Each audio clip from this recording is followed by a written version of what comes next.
Our topic for today's video lesson is atmospheric pressure. Last lesson में हमने force के बारे में पढ़ा और प्रेशर के बारे में पढ़ा. So today we will इंशाल्लाह learn about atmospheric pressure.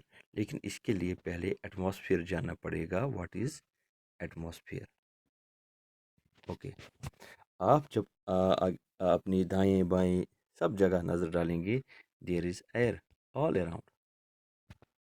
Okay हर जगह एयर है ज़मीन पर. तो ये जो एयर है ये एक एनवलप बनाता है अराउंड अस. ओके ये हम हैं, यहाँ पर हम हैं और हमारी जो है सब जगह क्या है, this is air all around us like an umbrella और envelope around us. We are in this envelope. Air से ही हम जिंदा हैं.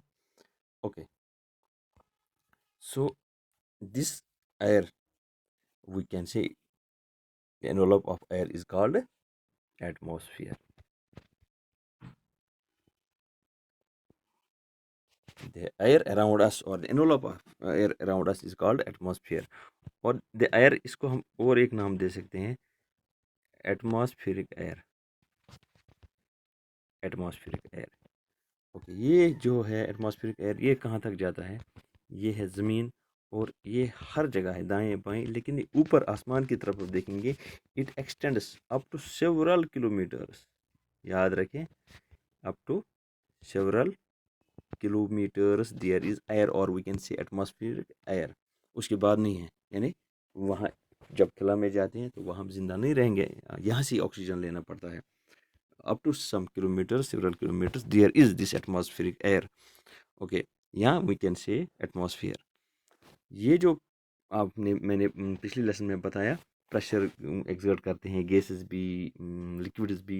ये प्रेशर भी एक्सर्ट करता है फोर्स. ये एयर भी जो है एटमॉस्फेरिक एयर ये प्रेशर एक्सर्ट करेगा. प्रेशर एक्सर्ट करेगा, जाहिर सी बात है.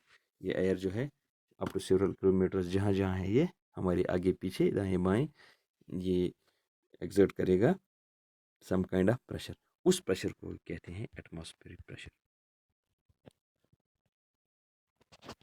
Atmospheric pressure. In simple words, we can say the pressure exerted by the air around us is called atmospheric pressure, or the pressure exerted by the atmospheric air is called atmospheric pressure. Okay, इसको आपने याद करना होगा. What is pressure? Hope you remember. Pressure हमने पढ़ा. It is force per unit area. Simply आप याद रखें प्रेशर इज फोर्स पर यूनिट एरिया. एरिया का एक यूनिट, कोई एक यूनिट उस पर कितना फोर्स है उसको कहते हैं प्रेशर पर यूनिट एरिया. फोर्स पर unit area is called pressure. इसको समझने के लिए ये देखिए आप, this is a glass cylinder. ये जो है वेरी लॉन्ग, आप इमेजिन करें यूनिट, इसका unit area. If you imagine unit area and a very long cylinder standing, इसमें जो है एयर है, दीज डॉट्स एयर. तो देन वे इसको अगर इमेजिन करके हम देखेंगे what is pressure. The weight of the air in this cylinder is atmospheric pressure. ये जो वेट एयर जो बीच में है, इस एयर का वेट कहाँ पड़ेगा, इस यूनिट पर.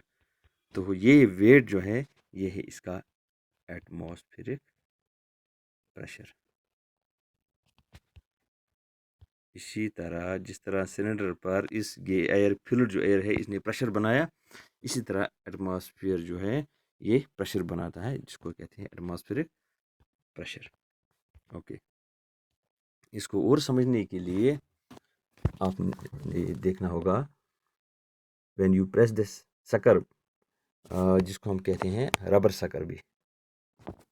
ये है सकर.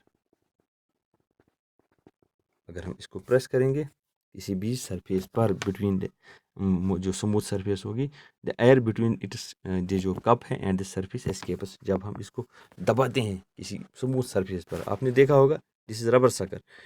पेन होल्डर वगैरह को वॉल पर लटकाने के लिए ये जोड़े छोटे छोटे जो रबर के मार्केट में मिलते हैं सकर्स, ये ऐसे हम चिपकाते हैं, ये चिपक जाते हैं। इट इज़ बिकॉज जब हम इसको टाइट लगाते हैं किसी सरफेस पर, द एयर जो इसके बीच में जो एयर होता है, ये air, it escapes between the air between the cup and the surface, it escapes, this sticks, ये चिपक जाता है, स्टिक्स टू द सरफेस जहाँ पर हमने लगाना है, because of the pressure of the atmosphere acts on it. ये इसलिए चिपकता है, इसके बीच का एयर भाग जाता है और एटमॉस्फेरिक प्रेशर जो है ये इसको दबा के रखता है इस सरफेस के साथ। टू पुल दिस सकर, इसको हम खींचते जब है, we have to apply more force that should be enough then the atmospheric pressure, तब उठेगा, ये नहीं उठेगा। अगर हम कम फोर्स लगाएं ये नहीं उठेगा। इट शुड बी, जो इसका एटमॉस्फेरिक प्रेशर है वो इसको उठने नहीं देगा, लेकिन हम जब हाथ से मस्कुलर फोर्स ज़्यादा अप्लाई करेंगे, it should be more than the atmospheric pressure, तो ये उठ जाएगा। ओके, इस एक्टिविटी में आपको मैग्नीट्यूड ऑफ एटमॉस्फेरिक प्रेशर का कुछ अंदाज़ा लग सकता है, क्योंकि इसका मैग्नीट्यूड बहुत ज़्यादा है। ठीक है, इनफैक्ट ये पॉसिबल नहीं है ह्यूमन बींग्स के लिए to pull the sucker off the surface if there was if there were no air at all, अगर कुछ नहीं रहेगा, ये तो इस एयर तो एस्केप होता है, लेकिन कुछ थोड़ा सा रहता है, उसकी वजह से हम इसको खींच सकते हैं। अगर बिल्कुल एयर नहीं रहेगा तो नामुमकिन है, ये जो सकर चिपक जाएगा सरफेस के साथ, ह्यूमन बींग्स के लिए नामुमकिन है, जितना भी जोर लगाएं this will not be removed. अगर इसमें एयर बिल्कुल नहीं रहेगा तो कुछ एयर की वजह से ये लूज हो सकता है। Otherwise, if there is no air between this rubber cup and the surface, we cannot remove this rubber sucker.